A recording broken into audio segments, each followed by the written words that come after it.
Brother చెప్పండి, 100 రోజులు Congress party పరిపాలన ఎట్లా ఉంది? నిరుద్యోగులకి, విద్యార్థులకు మీకు ఎట్లా అనిపిస్తుంది? ఈరోజు మోసపూరితమైనటువంటి 6 హామీలను హ్మ్. అమలుకు సాధ్యం కానటువంటి హ్మ్. ప్రగల్భాలు బయలుకి ఈరోజు హామీలు ఇచ్చేసి హ్మ్. ప్రభుత్వంలోకి వచ్చి 100 రోజులు గడుస్తూ ఉన్నా కానీ ఈరోజు ఎక్కడేసిన గొంగడి అక్కడనే ఈరోజు హ్మ్. ఎక్కడి పనులు అక్కడనే ఉండి హ్మ్. గత ప్రభుత్వం చేసినటువంటి తప్పిదాలను ప్రచారం చేయడం తప్ప హ్మ్. ఈ ప్రభుత్వం కొత్తగా స్టార్ట్ చేస్తున్నటువంటి కార్యక్రమాలను చెప్పకపోగా హ్మ్.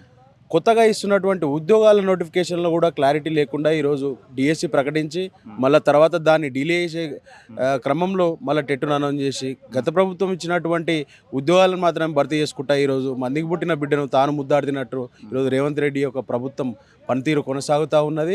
గత ప్రభుత్వం ఏదైతే తప్పిదాలు ఉన్నాయో కాళేశ్వరం కానీ ఇంకోటి కానీ ఇంకో అంశం కానీ ఏదైతే తప్పుడు ప్రచారాలు చేస్తూ ఉన్నావో గత ప్రభుత్వం చేసినటువంటి తప్పిదాలను ఎత్తి చూపినవి గత ప్రభుత్వం ఇచ్చినటువంటి ఉద్యోగాలను ఎట్లా నువ్వు ఏ ముఖం పెట్టుకొని నేను చేసినా అనేసి నువ్వు ఈరోజు చెప్పుకుంటున్నావు. కాబట్టి సిగ్గుపడాల్సిన అవసరం ఉన్నది.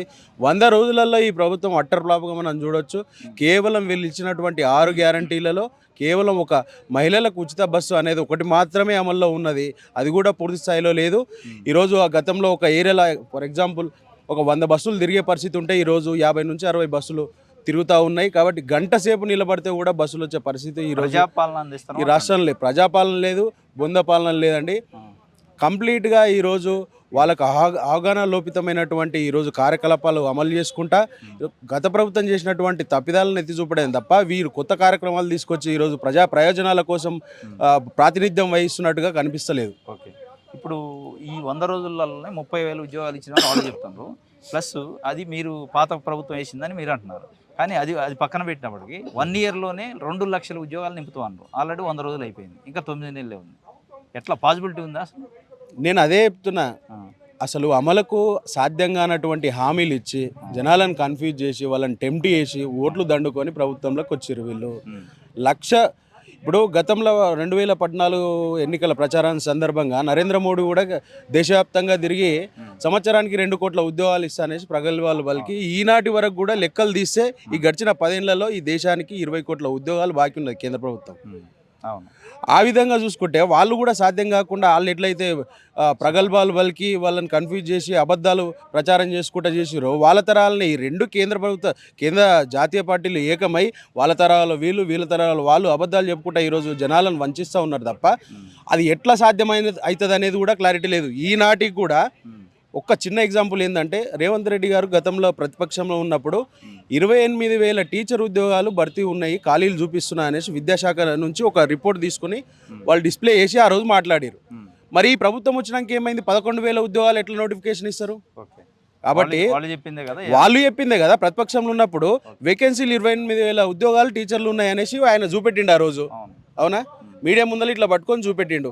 మరి ఈ రోజు ఏమైంది? ఆయన ప్రభుత్వంలోకి వచ్చినాక ఆ ఉద్యోగాలు ఎటుపోతాయి, ఆ వేకెన్సీలు ఎటుపోతాయి? 1 ఇయర్ ఉందిగా చేస్తారేమో. ఎక్కడ 1 ఇయర్ ఉన్నది? ఇప్పుడు అది నేను అదే అంటున్నా. ఇప్పుడు 1 ఇయర్లో 2 లక్షలు వేస్తాను, ఫస్ట్ క్యాబినెట్లో డిఎస్సి ఇస్తాను ఎట్లా చెప్తాను? ఫస్ట్ క్యాబినెట్లో ఇవ్వకపోగా ఆ వేకెన్సీలను కుదించి 11,000 ఉద్యోగాలను తీసుకొచ్చింది. మెగా డిఎస్సి అన్నావు. 11,000 ఉద్యోగాలు ఏ రాష్ట్రంలో అసలు ఏ దేశంలో మెగా డిఎస్సిగా చూడొచ్చు? ఇది 11,000 ఉద్యోగాలు ఇచ్చి మళ్ళీ దాన్ని ఈ 2 నెలల 3 నెలల లోపల దాని ప్రక్రియ ఎగ్జామ్స్ మొత్తం రిజల్ట్స్ అన్నీ అనౌన్స్ చేసేసి వాళ్ళని ఈ నెక్స్ట్ అకాడమిక్ ఇయర్కు వాళ్ళ పోస్టింగ్స్ కూడా ఇస్తామనేసి అన్నావు. మళ్ళీ మధ్యలో ఒక ఆటంకం లెక్క టెట్టు తీసుకొచ్చి పెట్టి ఎవడన్నా టెట్టు పెట్టి డిఎస్సి ఇస్తాడా, లేకపోతే డిఎస్సి ఇచ్చిన తర్వాత టెట్టు పెడతాడా? మూర్ఖుడు. టెట్టు పెట్టిన తర్వాత టెట్టు ఎలిజిబిలిటీ క్వాలిఫై అయిన తర్వాత డిఎస్సి నోటిఫై చేస్తారు ఎవరైనా. ఈయన ఉట్టిన పార్లమెంట్ ఎలక్షన్లు ఉన్నాయి, మనం ఏం చెప్పలేము కనుక నిరుద్యోగులు దంతరెంటకెళ్ళి ప్రజలు అడుగుతారు, మనల్ని విద్యార్థులు ప్రశ్నిస్తారు అనేసి ఉట్టిన తీసుకొచ్చి ఆ వేకెన్సీలను కూడా తగ్గించి 11,000 ఉద్యోగాలు నోటిఫై చేసి మళ్ళీ తర్వాత టెట్ నోటిఫికేషన్ ఇస్తున్నాడు. కాబట్టి ఇవన్నీ రాజకీయ స్వలాభాలే కానీ ప్రజా ప్రయోజనాల కోసం ఈ ప్రభుత్వం పనిచేయడం లేదు. ఇప్పుడు నిరుద్యోగులు విద్యార్థులు ఎట్టుంటే 6 గ్యారెంటీలు అమలు చేసి గృహజ్యోతి, గ్యాస్ సిలిండరు 500కి ఇవన్నీ సక్సెస్ అయినట్టు అంటున్నారుగా. అది కాదు, ఇప్పుడు 2 నెలల ముందే చెప్పారు. 2 నెలల ముందు ఇంటికి 200 యూనిట్ల కరెంటు ఫ్రీ అనేసి అన్నారు. రాగానే వారం రోజులు అమలు చేస్తున్నారు. పోనీ అది 2 నెలల ముందు కూడా దానికి ఒక కార్యాచరణ రూపొందించి పలానా అనే ప్రజాపాలన కింద అప్లికేషన్లు తీసుకున్నారు. రేషన్ కార్డు ఉన్నోళ్ళకి ఇట్లా, లేనోళ్ళకి ఇట్లా, ఈ ఆదాయం ఉన్నోళ్ళకి ఇట్లా ఈనాటికి కూడా అది అమలు అయితే లేదు. ఎందుకు ఈ రోజు కూడా మరి కరెంటు బిల్లు కడుతున్న పరిస్థితి వస్తున్నది. నువ్వు ఏ ప్రాతిపదికన ఇస్తున్నావు? ఫుల్ ఫ్లెడ్జ్డ్ లేదా ఫుల్ ఫ్లెడ్జ్ అసలు అమల్లోనే లేదు. ఆ కరెంట్ 200 యూనిట్ యూనిట్ల లోపు కరెంటు ఉచితం అనేది కూడా అమల్లో లేదు. ఆ గ్యాస్ కూడా అమలు అయితే లేదు. కేవలం 6 గ్యారంటీలు ఉన్నాయి కదండి. 6 గ్యారంటీల్లో కొన్ని అంశాలు ఉన్నాయి. ఒక్కొక్క గ్యారంటీ కింద కొన్ని అంశాలు ఉన్నాయి. వాటన్నింటిని మొత్తం చూస్తే మనం క్షుణ్ణంగా చూస్తే 400 నుంచి 420 అంశాలు వస్తున్నాయి. ఆ అంశాల్లో కేవలం ఒకటి మహిళలకు ఉచితంగా బస్సు ప్రయాణం అనేది ఒకటే అమలు అవుతున్నది. అది కూడా పూర్తి స్థాయిలో కావట్లేదు. విషయంలో ఎట్లా ఉన్నారు రైతులు ఇప్పుడు? ఈ రోజు రైతు బంధు ఒకటే కాదు, రైతులు కాదు, రైతులు అవస్థపడుతున్నారు, ఉద్యోగస్తులు అవస్థపడుతున్నారు, ప్రైవేటు ఐటీ ఎంప్లాయీలు అవస్థపడుతున్నారు, విద్యార్థులు అవస్థపడుతున్నారు, కార్మికులు అవస్థపడుతున్నారు. ఈరోజు అసలు ఒక్క వర్గం కూడా, ఒక్క సెక్షన్ కూడా హ్యాపీగా లేదు. కాంగ్రెస్ ప్రభుత్వం వచ్చి నాటి రోజులు తీసుకొస్తా అన్నాడు, నాటి రోజులు గుర్తు చేస్తున్నాడు. కరువు రోజులు ఎట్లయితే ఉండేనో గత కాంగ్రెస్ పాలనలో, ఈరోజు మళ్ళీ కరువును ఈరోజు పరిచయం చేస్తూ ఉన్నాడు. నల్గొండ, ఖమ్మం జిల్లాలో ఈరోజు వరకు కూడా ఎండాకాలం ఇది మార్చి స్టార్ట్ అయింది, ఇప్పుడే తాగునీళ్ళు లేవు. సాగునీళ్ళు అంటే అవి ఎట్లాగో ఓడగొట్టి కాంగ్రెస్ వచ్చినప్పుడే సాగునీరు మీద ఈ తెలంగాణ రాష్ట్రం ఆశలు ఇడ్చబెట్టుకున్నది.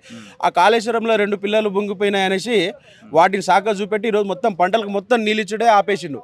కాబట్టి సాగునీరుని ఎట్లయినా ఆశలు ఇడ్చబెట్టుకున్నా తాగనీకనైనా నీళ్ళు ఇస్తాడేమో ఈ ప్రభుత్వం. మిషన్ భగీరథ ద్వారా గత ప్రభుత్వం ఇచ్చినటువంటి అసలు సిస్టమ్ ఎస్టాబ్లిష్ అయినది, మంచి ఇన్ఫ్రాస్ట్రక్చర్ ఎస్టాబ్లిష్ అయినది గత ప్రభుత్వంలో కేసీఆర్ గారి నాయకత్వంలో. మంచిగా ఇళ్ళకి ముగ్గులేసి రంగులేసి ఇల్లులు మంచిగా చక్కదిద్ది పెట్టి వీళ్ళకి అందించినట్టు ఇస్తే, వీళ్ళ చేతిలో పెడితే ఈరోజు వాటిని అవకాశాలను కూడా అందిపుచ్చుకోలేకుండా, వాటిని ఎట్లా వాడుకోవాలన్నా కూడా తెలియకుండా ఈరోజు ఆ సిస్టమ్ ఎస్టాబ్లిష్ అయినటువంటి సిస్టమ్ని కూడా వాడుకోకుండా ఈరోజు తాగునీరు లేని దుర్మార్గమైనటువంటి పరిస్థితిలో ఈ రాష్ట్రం ఉన్నది. ఈ రాష్ట్ర ప్రభుత్వం బిహేవ్ చేస్తూ ఉన్నది. కర్ణాటకలో వాళ్ళు వచ్చిన 6 నెలలకే ఈరోజు వారం రోజులకు 10 రోజులకు స్నానాలు చేయాలి. కార్లకు, బండ్లకు కానీ వాషింగ్ వాటర్ వాడొద్దు, వాషింగ్ వాటర్ వాడితే ఫైన్ వేస్తాం 5,000 10,000 అనేసి కరువు వచ్చింది. అంటే కాంగ్రెస్ పార్టీ సహకరించట్లే, వాళ్ళకు వాతావరణం సహకరించట్లే. ఇక్కడ వాతావరణాన్ని సెట్ చేసి పెట్టింది గత ప్రభుత్వం. ఇక్కడ ఎందుకు? నీ అసమర్థత వల్లనే కదా ఇక్కడ కూడా కరువు వస్తున్నదంటే.